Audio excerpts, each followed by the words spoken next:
قصة الشيخ سعدون والفارس شايع. هذا الفارس شايع كان يغزي وياخذ حلال العربان وكانوا يهابونه، وكان يتوعد لها الشيخ سعدون، وكان متولج الشيخ سعدون وربعه عندهم حلال طيب وبعارين طيبة. وقال الشيخ سعدون والله إن شافته عيني غير اكتفه برفة البيت لين يموت. وسووا له خطة وطرحوه، ويوم مسكوه ودوه للشيخ وقال الشايع خلك برفة البيت لين تموت. وقال يا شيخ لك 200 ناقة وفكني، وخسرها الشيخ. ويوم جت السنة الثانية قال لك 100 ناقة وفكني، وخسرها الشيخ. ويوم جت السنة الثالثة قال يا شيخ لك 50 ناقة وفكني، وخسرها الشيخ وخلاه. يوم خسرها الشيخ 3 سنوات هذه وهو يسكت وبطل يتكلم، وتعب من السلاسل والحديد مربوط بها، وتدهورت حالته. وهو يجيها الشيخ ويقول له وش بلاك من أول تطلبني وبعدين بطلت؟ ورد عليه شايع وقال صبي وزلت عجاريفه. وقال لها الشيخ سعدون وش معناها صبي وزلت عجاريفه؟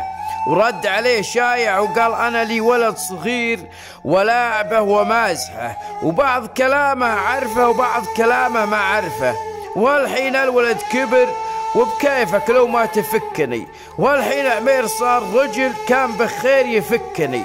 وضحك الشيخ وقال عمير يفكك مني؟ ايه، وعمير كبر وصار عمره 13 سنة وقاعد ينشد امه يا ميتي وابويا وينه؟ قالت ابوه كرعه اسير عند الشيخ سعدون، وقاعد يجهز نفسه عمير مشان يفك ابوه. وقال يا يمه ابيك تعلميني بعز اخويا ابوي. وقالت والله ماني خابره غير فلان، هذا هو بطرف الشعيب طايح من عمي كاف ننظره، وهو يقوطر يمه وهو ياخذ واحد من اخوياه، ويجون الشايب وقالوا روح معنا يا ابو فلان. قال انا ما اشوف. قالوا له بس نبيك توصف لنا المكان. وهم يتخاوون وكل ما يجون مكان يعلمونه ويعلمهم الدرب، لين وصلوا شجر طلح كبير. وقال هذه ديرة الشيخ سعدون. ويوم غربت الشمس قال عمير خلوكم هنية، واذا طلعت الشمس وانا ما جيتكم هجوا ترى رجال مسكوني. ويوم دخل عليهم بعد المغرب يمر الشيخ سعدون عنده عشاء، وهو يدخل مع رجال ويدور ابوه.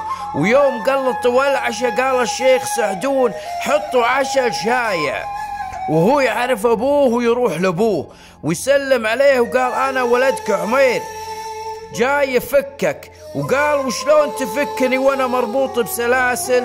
وقال اسمع يا وليدي، الشيخ عنده ولد صغير ينامة الناس انبزه من امه واهرب به. يوم قعدوا الصبح يمر ولد الشيخ ما هو مكانه، هرب به عمير.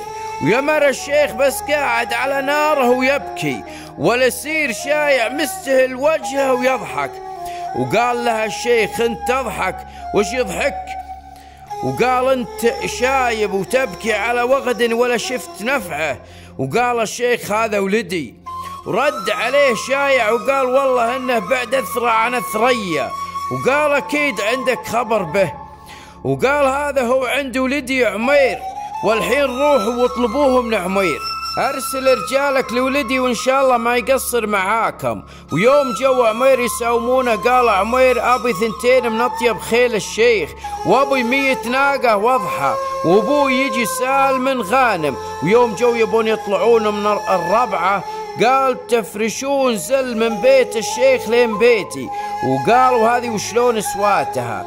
ويوم جو الشيخ علموه مطلب عمير وقالوا له يبي فرسين قال يبشر، وقالوا يبي 100 ناقة وقال يبشر، وقال تفرشون زل من بيت الشيخ لين بيتي. وقاعد يستشير ربعه وشايع يسمعهم.